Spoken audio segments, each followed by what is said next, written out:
Welcome to Scoop World Order. Breaking news, Jim Harbaugh suspended for the next 3 games. He'll be at practice. He's not allowed to be on the sideline for Penn State, Ohio State. I think it's a pretty significant smack. Surprised he's allowed to be there for practice, but again, I'll take it. I think it's great news for Ohio State. Again, it's egregious. I think this is the first step in a process that will lead to his termination. So we're going to get into all of that.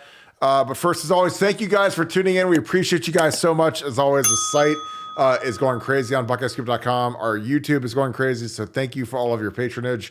If you guys have a super chat, it gets answered immediately. We stopped the show literally to answer super chat, so we appreciate you guys, as always, patronizing us. If you enjoy this content, please leave us a like, click subscribe. Also, click that little alert bell. In the comments, give me your thoughts on the Jim Harbaugh suspension. 3 games, regular season. Obviously they're playing the 2 juggernauts, Penn State this week, and then they got Maryland, and then they have the Ohio State game. He's not going to be on the sideline. It's crazy. I got to get right to Nevada, Nevada. This news broke about 45 minutes ago. You let me know. Is it too soft? Is it too firm? I think we know where we're at on this, but what were your thoughts on the initial suspension?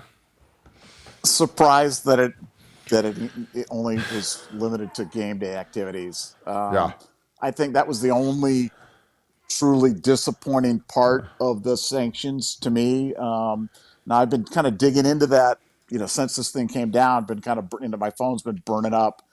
And I think it boiled down to the fact that the Big Ten really felt that the 4 corners of its authority was limited to Big Ten activities, specifically Big Ten games. And they didn't feel that they had the authority for kind of an unprecedented in-season punishment under the sportsmanship clause to go beyond, where they, had domain. So I think that was what was disappointing to me. I had the information that this had gone to the joint committee, and they mentioned that letter. This had gone to the joint committee. This fell under the major penalty segment. Had this only been 2 games, I would have been surprised. This was never going to be no games. This was never going to be just a fine. This was never going to be any of that stuff that they had. But, it's been kind of interesting. The reactions have been just polar opposites. The Michigan fans are all completely despondent and feel like they just got, this is the worst thing that's ever happened.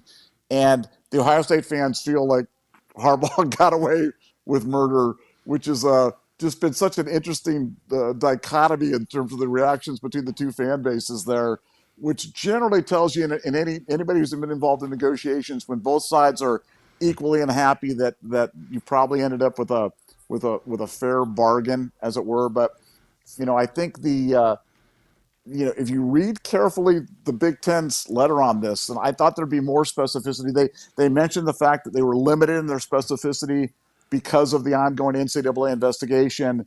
And they specifically mentioned the ability and their intention to issue further sanctions as more information is developed. And what people have to remember is the Big Ten doesn't have an investigative arm. Their investigative arm is the NCAA. So they are completely dependent upon the information that's provided to them by the NCAA. But, look, it's 3 games. Had it been 3, full games and not just including practice, everything else like that, to me that would have been fair. I'm a little disappointed by this, but the only thing that kind of mitigates this, and this is what I put to you, is this is 3 pretty important games. Had the Big Ten come out with this in the middle of the season and said, we are suspending him fully for 3 games, fully, can't be in Schembechler Hall. Can't be at the thing, and he is fully suspended for the Michigan State, Rutgers, and whatever Minnesota games. Is that worse than him being on the sidelines for the Penn State and the Ohio State game? Not even close. So I think for fans that you've got to look this in perspective. I mean, while it's 3 games, while we didn't quite get where we want, it's the 3 most important games on their schedule by a wide margin. So at the end of the day, it's a beginning, it's an appetizer, it's the top of the first inning. Is it everything that I wanted it to be? No. But like I said, the only part that really was a surprise, the part that caught me off guard was the nodding, just limited to games. But you can speak to, look, you played, you coached, you've seen it all. How important is the head coach who is not a play caller during during a game day? How important is that, and where does that list? How significant of a penalty is that to you as someone who's been on all sides of this? I mean, I think it's a absolutely catastrophic penalty for Michigan. Again, I study football. I've studied football for basically 40 years of my life. Like Bill Belichick is not a play caller for the New England Patriots, but he's regarded as the greatest coach of all time. Nick Saban does not call the defense for the University of Alabama. But if you delete him from the equation, and then all of a sudden you have, and again, it's a two-part question. Like, how significant, how overpowering is the head coach if you have a guy like Nick Saban, Urban Meyer, Ryan Day, who sets the tone for the whole program.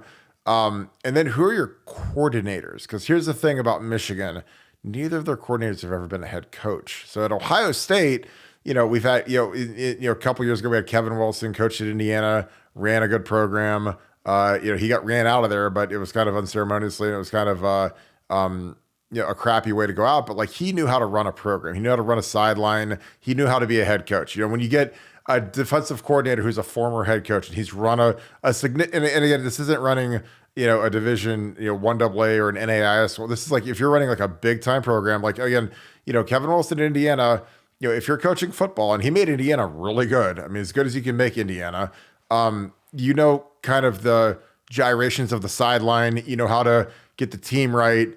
I think it's huge. Again, like I was on staff with Jim Tressel 2011. He gets whacked on Memorial Day, and magically, all of a sudden, like, we obviously lose Terrell too. Terrell's the Heisman favorite, but we lose those two guys and we lose 7 games because, Luke, and I love Luke Fickell to death. He's one of the greatest Buckeyes who's ever lived, but he was not ready to be a head coach and he couldn't hire his own staff. So he had to, kind of regurgitate the guys that were, Trestle's guys. And, again, like when you look at his staff at Cincinnati, his staff at Wisconsin, none of the guys that were on his staff in 2011 got a call to come work with him when he went on to be a head coach at the next place. And I don't think that's some sort of cosmic accident, but I just think that when you're an overwhelming personality like Jim Harbaugh, who's a tone setter, Ryan Day, Urban Meyer, Tress, I mean, you deleting him from the sideline when your lieutenants aren't former head coaches is devastating. Because again, like they have to figure out how do we head coach? Because again, it's easy. Like me and you could go head coach against UNLV and Tuskegee and Florida A&M and all the teams they played in the preseason, but they got to go do this against Penn State in Happy Valley, like Sharon Moore, whoever they're going to name, or the DC, whoever they're going to make the acting head coach. Like he's got to kind of figure it out on the fly, and he's never been a head coach before. And again, like when you're the head coach, like when you're just a coach in the building, nobody cares about you. People walk past you in the hallway and something. When you're the head duck, you're that guy, you're that dude, and you're the guy that everybody looks to when good and bad. Like when it goes, and especially when it's bad, like when you get a punt blocked or you get stopped or hey, do we go for it on this 4th down? They go right to the head duck. They go right to Urban Meyer. They go right to Ryan Day. Hey, coach, I got a good fake. If you're Parker Fleming, hey, I got a good flake, and we got the look, and should we try it? They ask Ryan Day. Hey, well, let me flick the switch over and talk to Jim Knowles. Hey, Jim, we're on the 45-yard line. We think we got the look to do the fake. Are you good with that? Because if we don't get it, we're going to send that defense out, and they're going to be on a short side of the field, and you got to get a stop for us. So, like, that's the kind of inner communication that goes on a game day, and that's why the head coach is so vital. Because the head coach he's Napoleon. He's the general. He's the king of the whole thing, and the offensive coordinator and the defense coordinator have to answer to that guy. In Ohio State's case, obviously with Ryan Day, he is the offensive coordinator. He is the real play caller. But I still think it's devastating, even if he's not a traditional play caller the way Ryan Day is for Ohio State. What are your thoughts on that, Nevada? Yeah, I just, like I said, I wish that it had included the whole week. I felt that would be a more appropriate penalty given the punter. I understand if the Big Ten came to the conclusion that was beyond the scope of their authority, but I'm disappointed by it. I'm disappointed by it, but I have to feel that, I've seen enough games where you see the head coach isn't just there eating nachos during the game. Whether you're a play caller or not, the head coach is doing a lot. He seems to be doing a lot in terms of adjustments and in-game tactics, and like you said, counseling the other coaches and coaching coaches, and setting the tone. So him not being there, again, I bring it to my earlier question. If it had been 3 full games, including practice, the whole thing, but those 3 games were not these 3 games, would people feel better about it than him being on the game? I mean, I think it's going to be a something, and it's certainly not helpful to Michigan. And just by measuring the Michigan fans' reaction to this, they feel like they got the short end of this. They feel like this was, terrible and catastrophic and just draconian and everything. So it's been an interesting thing because I think people see in this what they want to see. It's been kind of a Rorschach test for a lot of people in terms of their fandom. And I believe there's more to come. I absolutely believe that there is more to come, and the Big Ten decision explicitly said that. So I still think this is top of the first inning. So it's a start. 3 games. I mean, this is on. No coach in the history of college football has ever been suspended twice in the same season. Jim Harbaugh now owns that dubious distinction of doing that. He'll have been suspended for 3 games by themselves, and now 3 games at the end. So he's got that guy. He'll always have that record, and I'm not sure I'm not sure anybody will ever be suspended 3 times. So he'll probably own that record for quite some time.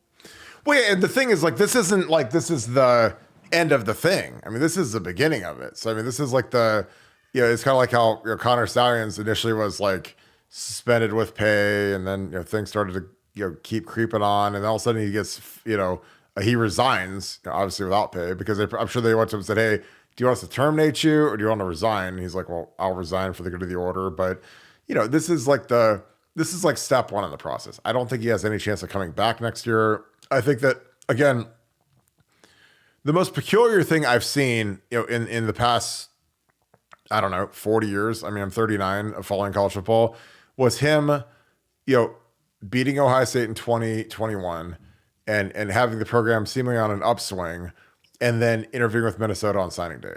And then last year, beats Ohio State again, back in the playoffs again, and he's interviewing with the Denver Broncos. So it's like, why would you put Michigan back at the pinnacle of college football, back as a top 5-ish type team, and be like dying to get out of there, despite being an alumni and being the savior? Like, it was always peculiar. And again, I think that he knew that the Titanic had hit the iceberg and stripped away the side of the ship, and all of a sudden he's like, well, I better get on a lifeboat quick, because when this thing goes down, it's like Pete Carroll hopped in the golden parachute and went to Seattle right when the nuclear strike was coming to hit USC, and they took away the games and Reggie's Heisman and all the other things. But I felt like that was peculiar. Because again, like the DC, Jesse Minter, Rick Minter's kid, who you coached at, was the head coach of Cincinnati. He got out of Dodge after 1 year. He went to the Ravens, and so when he leaves and goes to the Ravens, he's not getting questioned about that every week at his press conference, in the NFL, because he's not part of it anymore. He's not, I mean, he's right there getting the signs from Connor Stallions. He's cheating, but you're kind of incubated when you've moved on to a different location, and you're not put in front of the podium and the national reporters and the local reporters, whatever. So it was always peculiar that he left. I got a couple super chats. I want to get through these real quick. If you guys have any questions, super chats are automatically answered. It's like touch tunes where you can cut the front of the line to listen to the song you want. Appreciate you guys as always. M. DeLuca 907. Appreciate you, man. Does Harbaugh call the plays during the game? No, he does not. I believe Sean Moore is the key play caller. Nevada, do you back me on that? Yeah, I don't think he plays. It's kind of like Urban Meyer, though. Urban Meyer didn't call plays, but he had a strong input in terms of how the plays were going on. I mean, that. That's how you were there. Yeah, I mean, I was on the headset. Again, like I was a lowly, GA secretary-ish type guy, but like, again, the one I remember is when Urban wanted to run, he wanted to run tight zone. We called it 13 book. We had a Keywon short against Purdue. We had to get that 2-point conversion to win or to continue the game to beat Purdue. In 2012, like, we weren't very good. In 2012, we went undefeated, and they allowed that team, but like, we really were kind of like fool's gold that year. And, Urban wanted to run Reddit Kiki short. And if you look that guy up, Keywon short, he made about $90 million in the NFL playing D tackle, second round pick to the Carolina Panthers. And I literally said, and I love like my little brothers, my little baby brothers, Corey Lindsley, Andrew Norwell, Marcus Hall, like our interior three could not handle that guy. And I mean, it was as bad as I've ever seen grading that film. Cause I was like, this guy is a big, he's a 6'5" guy, 320, twitched up monster. And we didn't block him all day. He's the guy that knocked Braxton out of the game. Like, he literally, if you go watch that game when Braxton got wheeled off of the ambulance like it was Madden 92 on Genesis, like that was Kiki Short hitting him. And I was like, dude, we can't block this guy. I told Tom Herman, and again, you got to remember, like, I'm a GA. I'm making $17,000 a year. You know, I'm the bottom I'm underneath the totem pole. I'm not even like above ground on the totem pole. But I told Tom, like, look, if you run this play and we run at that guy, we're not going to block him, and you guys are going to probably get fired, because I was done coaching. I was like, at the end of that year, I was done coaching, but I was like, you guys are going to get booed out of the stadium, because you guys are going to lose a 4-4 Purdue, or whatever, 3-5 Purdue. I mean, they were trash, but they had one superstar, and it was like we couldn't block him, so we ran the little tight end high play to Hireman. He caught it. We tied it, and the rest is history. But like Urban, he had a lot of suggestions, and we'd always kind of take it with a grain of salt. But again, the bigger thing with him is like, motivating the team, managing the team. Hey, Tom, you get on the headset, Tom Herman, hey, this is 4-down territory. So if you want to go for it, go for it. I already got it cleared with Luke Fickell. They know that you're going to go for it. So let's be aggressive here and, call it like you got 4 downs to get a first down. So, I mean, again, head coaches are critically important. Again, like Bill Belichick is not the play caller for the New England Patriots, but he's, probably the greatest coach who's ever lived. And he hasn't called plays in a long time for them, but they've won, like 7 Super Bowls. So, again, it is what it is. Jordan, appreciate you, brother. Thank you for the 5 during the playoff last year against Georgia. They found a camera. We reported that, recording our practice, and everyone blamed Kirby. Could this have been Michigan? I don't know. I mean, we had that. We had a fantastic source at the Mercedes-Benz Dome, and they said CJ Barnett and our security team went and did it. Like, I mean, Ohio State, they weren't born yesterday, so they have like a little security team that sweeps all the suites. Because they've got, at one of those NFL stadiums, you've got 100 luxury suites that have, big like living room type setups, and it's real easy to like put a camera in there or on a tripod. And our people before practice walked through there, and they literally found a camera that was pointing at our sideline where we signal. And it also had a wide enough angle where it would get the film, but there's nobody manning it. They just kind of set it there. It was kind of like, the Ron Popeil, like rotisserie chicken thing, like set it and forget it. Like they set it, they hit record, and then whoever set it up got out of Dodge. And of course, like the excuse was beautiful, because they're just like, oh, well, this is just, we were filming something for advertising or something. I'm like, well, yeah, you're getting all of our signals, and you're also getting all the plays we're running in our walkthrough, which is like the most important practice of the whole week, because those are the plays that are actually going to be in the game. So, Nevada, your thoughts on that? I don't know if it was Michigan, but I know it was somebody, and I would have bet, a decent sum it would have been Georgia, getting our signals. But your thoughts on that? Yeah, I think that was more of a high-tech Georgia/SEC type of caper. The Connor Stallion stuff was pretty low-tech. It was buying tickets, guys standing there with their iPhones recording for 3.5 hours, which, if anybody's ever done that, it's grueling. I mean, whatever those guys got paid, it wasn't enough money, because that was a lot of effort, man. A lot of effort in syncing that all up. But no, I think it was too high tech to be Stallions in Michigan. Totally agree. Nick Taylor, appreciate you, brother. Thank you for the 5. Would the big hurt its biggest game of the year if there isn't evidence not public yet? I think they have to. They don't have a choice. This is a black eye on the conference, and they want it gone. I mean, again, obviously, if you want like the meta matchup, like Harbaugh versus Day with all the trash talking and the born on third base and whatever, like, that's like the dream matchup. Because again, the problem with this is it really dials it up for Ohio State from a pressure perspective, because it's going to be Randy versus Sharon Moore, who's never coached a game in his life. He's coached like one game against UNLV this year. And now all of a sudden, the noon game up in Ann Arbor, the Saturday after Thanksgiving is going to be Sharon Moore versus Randy. So, like, Ryan has to win that. He can't lose to an interim coach who's never coached, and you got all this pressure. So I think a lot of pressure comes on Ryan. What are your thoughts on that, Nevada? Look, I mean, the game's already the game's everything already anyway. So it's Yeah. not like, hey, Yeah. wow, they're gonna really want it now, or they're gonna be so fired up. I mean, look, if you're not already super jacked for that game, then something's wrong. I think, look, this is a huge distraction for Michigan. There's no way that it's helpful or additive. It's certainly a huge distraction, and something for them this weekend in Happy Valley, which is a very, very difficult place to play, and to have to do that, without Harbaugh. The question is, it's greater than zero. We all know it's greater than zero. It's just a question of how Yeah. significant is it, and I'm sure this stuff will be judged, after the games. We'll figure it out after the games whether or not we felt that it was important or not. But I think it's important. But look, it's not what any of us wanted, but it's a major penalty, and it's sure as heck better than 2 games, and it's sure as heck better than 1 game, and it's sure as heck better than no game. So I'll take it.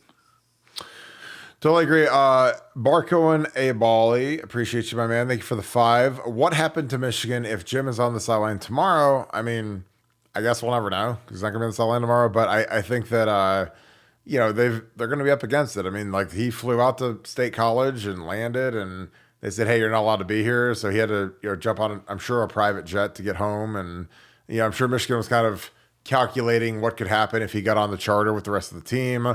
Better send a jet to go get him, so there's not a big public, outcry or whatever. But I don't know. How does it affect the Penn State game for you, Nevada, tomorrow? Well, I mean, it depends on what Michigan does legally. Does Michigan go for the TRO?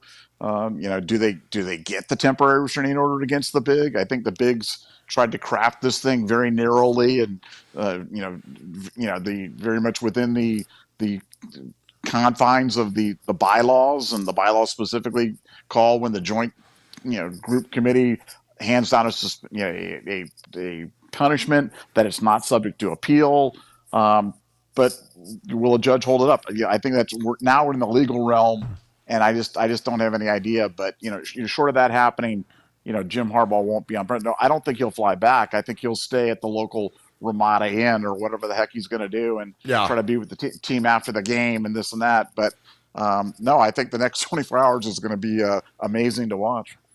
I totally agree. I think, like I said, it's going to be a very interesting game. This noon game got way more interesting. He's going to be the key headliner the whole time, and thankfully it doesn't run concurrent with the Ohio State game.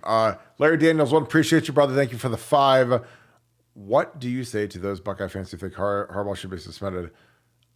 I have no idea, because that's the dumbest thing I've ever heard in my life. I don't know. If you don't think this guy should be suspended after all these guys have done, after all the evidence, after the electronic paper trail of Connor Stallings buying tickets and videos, and again, we're not even privy to everything that's gone down. So that's like the crazy thing, is this isn't like we know everything. I mean, there's still an ongoing investigation where how deep was it? Who knew? The Central Michigan coaches knew. I mean, I don't know. I mean, Nevada, have you seen a lot of sentiment, from Ohio State fans who think he should not be suspended? Is that really what that's? Is that really what the question is? I mean, I don't. Okay, here's the question verbatim. What do you say to those Buckeye fans who think Harbaugh shouldn't be suspended? Verbatim. Thank you, Larry Daniels. Appreciate you, brother. I think he probably mistyped and should. I'm not. Whatever. If there's a constituency of Ohio State fans that think that, I don't know. I mean, I'm sure for Michigan fans, like I said, this is kind of what we said at the top of the show. This has been so interesting in that 2 fan bases can be reacting so completely differently to the exact same set of facts. One group feels like they've just been wronged, and this is the biggest mistake in the history of college football. And Ohio State fans feel like, oh, they just walked away scot-free. Cheaters prosper. This is the greatest injustice in the history of college football. So it's been interesting to watch the responses. I can tell you that. As I said before, the only thing that caught me off guard on this was the practice involvement. I did not. I thought that any suspension. Totally agree. Yes. So that's all. Yeah, I was thinking he'd have to sit home for 3 weeks, but I mean, it's like stupid. So what's practice? Is that up till Friday when the team leaves? Because like Friday's a walkthrough. That's usually a practice day. So Yeah, I was shocked when they said, "Oh, you can go to practice every day, but you can't be at the games." Like that's kind of a like a limp noodle type of punishment. Aaron McAmis, appreciate you, brother. Thank you for the 10.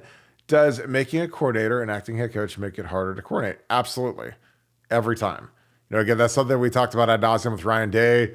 Last year when he had Kevin Wilson, kind of helping coordinate a guy who's been a head coach, guy who's called plays for Oklahoma, been to national championship games against Urban Meyer in 2008.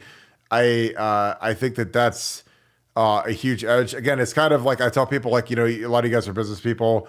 When you've got a CEO, a CFO, a COO, like if the CEO gets suspended and then you have to like make the CFO do the same duties of the CEO, then magically, like, it's like you have a guy who has to basically do double duty. He's not going to be as good. Like, it's better to have like 3 great people in those roles. It's better to have a great head coach, great coordinator, great DC than it is to have like a guy trying to marry the two together. Because again, like they're all a ton of work. So when you have one guy try to be really good and do, be a head coach at an OC, like that's almost impossible, I guess. Again, there's a reason why you have 10 coaches now and 1,000 interns, GAs. Like, I mean, it's, when we get off the plane, there's an army of coaches that come off there because you need them all. I mean, there's a lot of stuff that has to go down. But what are your thoughts on that, Nevada? Well, yeah, and I think that's probably why. I mean, that's probably why they'll go.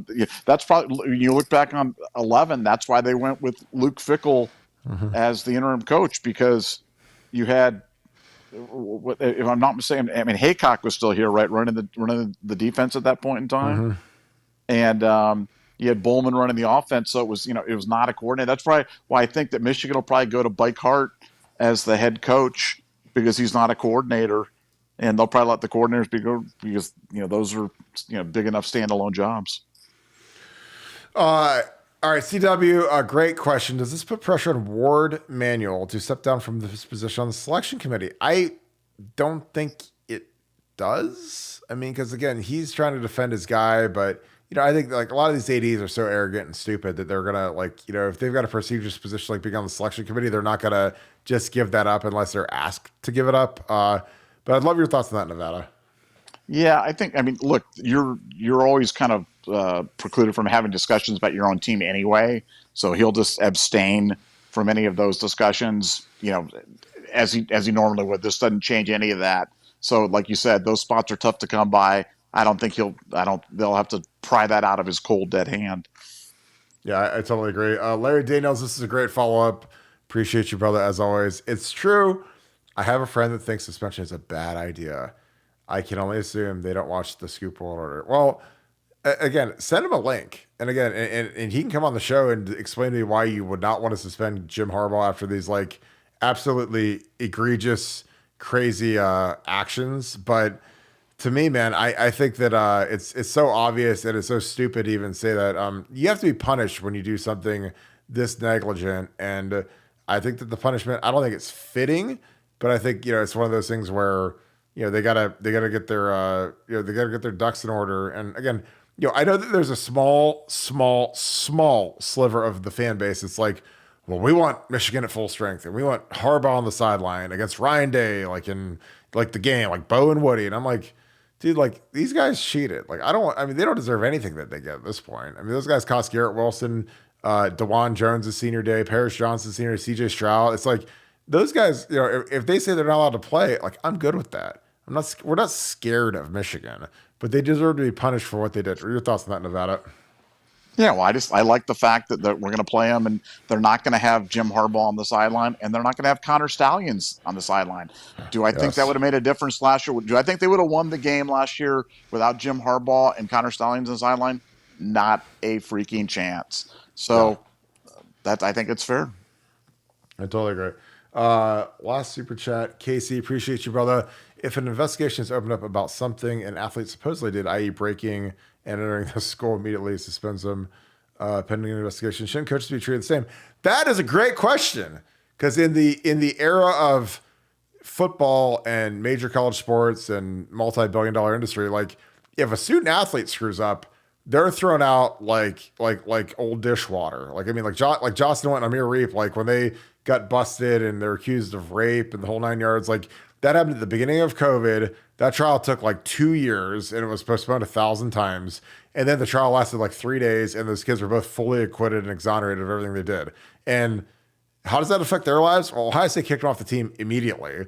So for 2 years, they're just floating around in outer space, off in the ether. And it, again, like it ruins lives when these kids get accused of doing stuff. And again, college, student athletes do not get due process. They do not get, and again, like my personal experience, like I've been accused of stuff. And again, I've gone through trials and things have been completely dropped, exonerated, expunged. We've been declared innocent. We've had very public disputes where we've, people come out and say stuff. And then all of a sudden when the dust, settles, all of a sudden, like, they're like, wow, these guys, that really didn't happen. Like the accusations were totally false. And look who's still standing. But what are your thoughts on that, Nevada? That's a fantastic question. Probably the question of the day. Thank you, Casey. Well, I think it really just, it just goes to the nature of the punishment. All those punishments you're talking about were administered by the schools. And I think the schools have the right, to hand down punishments like that to, keep people from participating in school activities and things. This one really it's all the bright lines of where the big had the authority to kind of draw the lines about, where they could, where the ends of their punishment was. And I think that's why, had Michigan stepped in from the beginning, that's probably the type of punishment that would have been, but they weren't going to do it. They were going to go down with the ship on this one. And that's how we are where we are today. Yeah. Well, it is what it is. Well, final thoughts, Nevada. We got this thing all done. Again, I was surprised by the practice element where they're allowed to, head to practice and do the whole deal. But, he's not going to be there for the game. He's not going to be there for the Penn State game tomorrow. What are your thoughts on it? How do you grade the punishment as we wrap this thing up? I'd probably give it like a C+ for the punishment. Yep. I think that's probably where I'm at. But, it's not the end. This is not. Yeah. That's the one thing I correct. This is it's not even the beginning of the end. It's the end of the beginning. You know what I'm saying? Yeah. So it's like we're in the top of the first inning, and again, and that's just not like Nevada Bucks take on it or something. Let's just read what was said. Yeah. So it's ongoing and more to come. Totally agree. We're going to wrap this thing up. Again, we appreciate you guys all so much for kicking it with us tonight. We had to get that immediate reaction. Thank you so much for your patrons. Thank you all for the super chats. Again, if you guys ever have a super chat, it's answered immediately. Again, it's like Touch Tunes. When you go out, you order up a song and you can like skip to the front of the line, hit that super chat. We'll answer any question you got. We'll stop the show. But if you enjoyed this content, please leave us a like, click subscribe. Also click that little alert bell. Again, we love you guys. This has been an incredible month for us. So thank you for all your patronage. Send this to your friends, your family, anybody that's an Ohio State fan, or even a Michigan fan. If they want to get a little bit more educated, be a little smarter, they can listen to Buckeye Scoop too. So if you guys want the best experience for Ohio State football, the game thread is already cranked up for the Michigan State game, a night game tomorrow.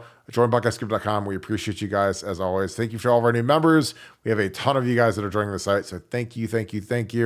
Again, it's the best gift you could ever give anybody because you can be on it all the time, and it's only $12.99 a month. So people have never really complained because I don't know what's more entertaining than that when you're going to be obsessed with it. So we appreciate you.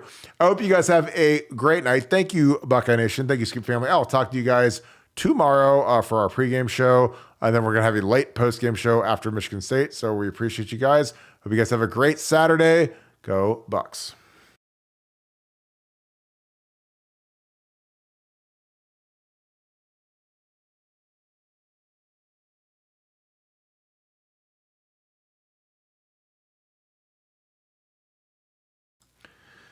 And I'm coming back because Jason Stewart got one in right at the deadline. $10. Appreciate you, Jason Stewart. So is he on house arrest till the trial? I don't believe so. I believe that he's going to be coaching at practice, and he's just not in for the game. So again, the second time I've had to do it, I love to do it when I'm like at the buzzer. You guys get one of these in.